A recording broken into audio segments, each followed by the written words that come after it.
চট্টগ্রামের ওয়াজিদিয়াতে এভারকেয়ার হাসপাতালের পেছনে 120 শয্যার এই বেওয়ারিশ হাসপাতালে বর্তমানে 85 জন বেওয়ারিশ মানুষ আছে, যাদের মাথার খুলি নেই, হাত নেই, পা নেই, শরীরের বিভিন্ন অংশ নেই, পচা গলা পোকা বেরোচ্ছে। সামনেই কিন্তু এভারকেয়ার হাসপাতাল, শত শত ডাক্তার, ঢোকার আগে লক্ষ টাকা বিল হয়। কোনোদিন ওইখানকার ডাক্তাররা জানতেও চায় না যে পিছনে কি বেওয়ারিশ হাসপাতাল নামক কোনো শব্দ আছে কিনা, ওনাদের এটা জানারও দরকার নেই। অপরাজয় বাংলাদেশ নাম কিন্তু সবাই শুনছেন, কিন্তু কেউ কোনোদিন 1 লাখ টাকা দূরের কথা যাইয়া কি অবস্থায় আছে একটু যাই ঘুরে আসি। কয়জন মানুষ গেছেন এই চট্টগ্রামের শিল্পপতিত্ব অভাব নেই, কিন্তু নামটা শুনছেন, কিন্তু কয়জন গিয়ে একদম সহমর্মিত প্রকাশ করছেন একটু গিয়ে। আমাদের বেওয়ারিশ হাসপাতালে একজন শুধু ডক্টর, এমবিবিএস ডক্টর, আমরা আমাদের সাধ্য মতো স্যালারি দিয়ে রেখেছি, কিন্তু সপ্তাহে, মাসে বা বছরে একদিন যে ঘুরে আসবে যায় এরকম কোন হৃদয়ের ডক্টর হয় নাই। কিন্তু প্রতিদিনই তো আমাদের ভিডিও যাচ্ছে, লক্ষ লক্ষ ভিউ হচ্ছে, সবাই তো জানছে। তাই আপনাদের প্রতি অনুরোধ, এই বাংলাদেশের একমাত্র বেওয়ারিশ হাসপাতাল, এটার পাশে দাঁড়ানো দরকার নাই। সরকারিভাবে যাতে বাংলাদেশে একটা বেওয়ারিশ হাসপাতাল হয়, এটার জন্য যার যার জায়গা থেকে অন্তত একটু সোচ্চার থাকবেন। বলা তো যায় না কালকে আমি আর আপনিও বেওয়ারিশ হয়ে যেতে পারি। এই জন্য এই বিষয়টা খুবই গুরুত্বপূর্ণ। সরকারের উচ্চ মহলের সাথে আমরা যুদ্ধ করে যাচ্ছি আপ্রাণ, কিন্তু পাচ্ছি না।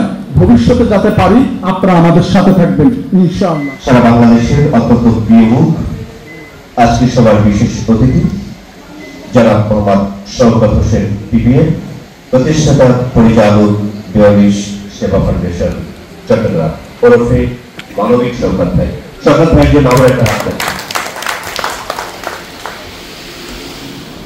সবাই একবার বলি আলহামদুলিল্লাহ। এই আলহামদুলিল্লাহ শব্দটুকুই কাজে আসবে। আর আমি যা বলবো হয়তো এই দুনিয়াতে সামান্যতম কাজে আসলো, আর পরের দুনিয়ায় কিছুই কাজে আসবে না। ক্ষণস্থায়ী এই দুনিয়ায় ছোট্ট দুটি কথা বলে আমি এখান থেকে বিদায় নেব। সেই দুটি কথার প্রথম কথাটি হচ্ছে, গতকালকে আমরা একটি মরদেহ পাঠিয়েছি চকরিয়াতে, কক্সবাজারের চকরিয়াতে। আপনারা হয়তো অনেকে জানেন, আমরা চট্টগ্রাম থেকে সারা বাংলাদেশে বিনামূল্যে মরদেহ পরিবহন করি, এবং এই মরদেহ পরিবহন করতে গিয়ে কালকে একটা বিষয় দেখলাম। সেটা হচ্ছে, আমার ড্রাইভারকে বললাম মানে সমস্যাটা কি, কিভাবে মারা গেল? তখন বললো খুব হৃদয় বিদারক, আপনি একটু দেখেন না। এবং ওর সাথে আমিও গেলাম, গিয়ে দেখলাম কি যে একই জায়গায় আমাদের ড্রাইভার এসে বললো যে একই জায়গায় অনেকগুলো ছনের ঘর, তিনটা, এতটাই গরিব, চকরিয়ার একেবারে শেষ প্রত্যন্ত একটি অঞ্চলে। সেই জায়গায় এতটাই গরিব তারা যে স্বামী বেকার, মানে বাচ্চাদের খাবার দিতে না পারে, সে উধাও, 1 সপ্তাহ নেই।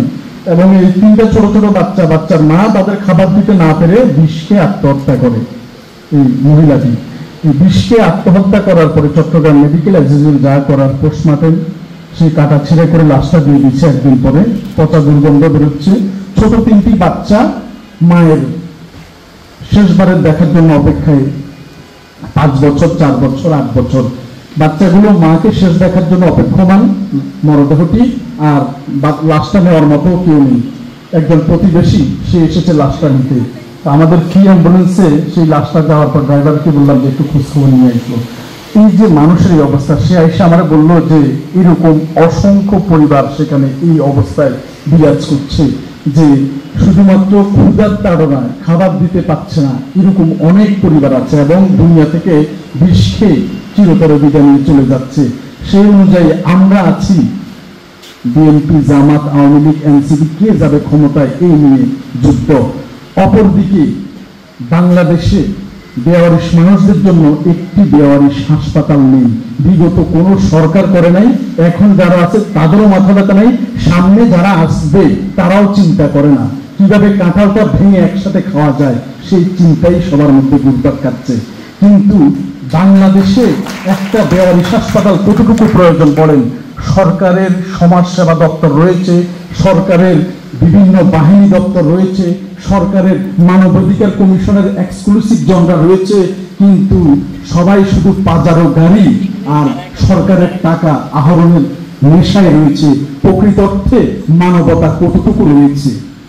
একজন পুলিশ কমিশনারের কাছে আমি শুধু বলেছিলাম যে আমরা বেওয়ারিশ হাসপাতাল করব, যার প্রেক্ষিতে আজকে চাকরিতে পর্যন্ত আমার থাকা হয় না। এই দেশে আমরা কিভাবে মানবতা প্রতিষ্ঠিত করব বলেন? আপনি আমার সাথে চলেন, আমার সাথে কোনো আপনি কথা যুক্তি তর্কে যেতে হবে না। আমার সাথে এখন এই অনুষ্ঠানের পরে আমাকে 10 মিনিট সময় দিবেন। চট্টগ্রামের মেডিকেলের ডাস্টবিনের 4টা ডাস্টবিনের কর্নারে মিনিমাম 4 জন, এই ইউনিয়ন কলেজের পাশে 2 জন, এবং ওই যে এটাকে কি বলে মার্কেট মোড়ে 1 জন, লাল দিঘির পার সেখানে 1-2 জন, আন্দর কিল্লা মোড় সেখানে 1-2 জন। এই পচা গলা পোকা পড়া মানুষ রাস্তার পাশে শুয়ে রয়েছে। এরা কি মানুষ না? এদের কি আমাদের এই দেশের নাগরিক নয়? তাদের কি 6টি মৌলিক অধিকারের একটিও নেই? এই কথাগুলা কে বলবে? আমার সামনে একজন সরকারের ঊর্ধ্বতন কর্মকর্তা বসে আছে, আমি ওনাকে স্যালুট জানাই যে উনি তসলিম ভাইয়ের মতো মানুষের ডাকে সাড়া দিয়ে আমাদের দেখতে এসেছে, আমরা ওনাকে ধন্যবাদ জানাই। কিন্তু ওনার সেকলে আষ্টে পৃষ্ঠে ওনার শরীর বাঁধা, যেমন আমাদেরও বাঁধা। আমি পুলিশে চাকরি করতাম, যখন বেরিবাদ বসিলা ঢাকাতে একটা দোকানে ছুরিকাঘাত করে ছিনতাই হচ্ছে, তার পাশে আমরা 5 জন পুলিশ দাঁড়ানো। আমি বললাম যে ওইখানে মানুষ মেরে ফেলছে, সবাই চলেন না। তখন আমার চাকরি নতুন, তখন আমাকে বলছে এখানে যা ইচ্ছে তা হোক, ওইটা আমাদের ডিউটি না, আমাদের ডিউটি রাস্তার ট্রাফিক দেখা, ওইখানে গেলে বিপদে পড়ে যাবা। এক থানার লাশ আরেক থানায় ধাক্কাধাক্কি করে যাতে তাদের উপর না আসে, দায় সারতে চায়। এই জন্য অনেকভাবে সরকারি আষ্টেপৃষ্টে বাধা, সেই বাধাগুলোকে অতিক্রম করে যাতে আমরা মানবতার কাজ করতে পারি, মানবিকতা রচনা করতে পারি, এই জন্য এই ধরনের মানবতাবাদী প্রতিষ্ঠানগুলোকে আমাদের এগিয়ে নিয়ে যেতে হবে। এবং বাংলাদেশের একমাত্র বেওয়ারিশ হাসপাতাল চট্টগ্রামের ওয়াজেদিয়াতে এভারকেয়ার হাসপাতালের পেছনে 120 শয্যার এই বেওয়ারিশ হাসপাতালে বর্তমানে 85 জন বেওয়ারিশ মানুষ আছে, যাদের মাথার খুলি নয়, হাত নয়, পা নয়, শরীরের বিভিন্ন অংশ নয়, পচা গলা পোকা বেরোচ্ছে। সামনে কিন্তু এভারকেয়ার হাসপাতাল, শত শত ডাক্তার, ঢোকার আগে লক্ষ টাকা বিল হয়। কোনোদিন ওইখানকার ডাক্তাররা জানতেও চায় না যে পিছনে কি বেওয়ারিশ হাসপাতাল নামক কোনো শব্দ আছে কিনা, ওনাদের এটা জানারও দরকার নেই।